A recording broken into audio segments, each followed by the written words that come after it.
তো রবিবারে অনেকে আমাকে কিছু টাকা দিও বলছে ইকোনমিয়ার জন্য। তো এইভাবে টুকটাক কাজ করতেছি। উনার হিসাব হচ্ছে উনি যে মাজার তৈরি করে কাজ করে সেই মাজারে আমি কেন যোগ দেই না, তার মাজারে আমি যোগ দিই না অ্যাজ লাইক দ্যাট, মানে তাকে যে সবাই চাটে, রাসেল কেন চাটে না, এটাই একটা ভিতরে একটা খুব। কিন্তু রাসেল তো আসলে চাটার জন্য আসে না, রাসেল কারো চাইতে আসে নাই, রাসেল ওর জন্মের আগে আসছে এই জগতে। উনি যখন ফেসবুক অ্যাকাউন্ট নাই তখন রাসেল আসছিল।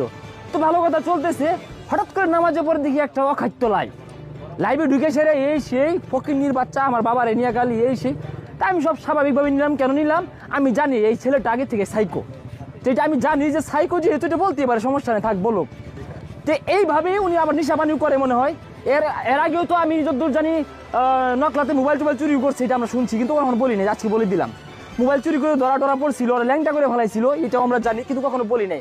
উনি যে আসলে একটা সাইকো না হলে উনি আসছে মানবিক কাজ করতে যায়, সেরা এখানে সেরে হিরিং করছে। আমার টিম মেম্বার আমিনকে ডেকে নিয়ে বলছে তোর জাঙ্গা খুল, তোর জাঙ্গা কিনে নিবাম। তা আমার এলাকার পোলাপান তো ড্রাইভারদার, আমাদের তো ভালোবাসার কম নাই, 7টা ভাঙা ড্রাইভারদার আমাদেরও আছে। পরে আমার 7টাটা ভাঙতে লইছিল, বা আমি ফিরেছি, ইজ্জত রক্ষা হয়েছে।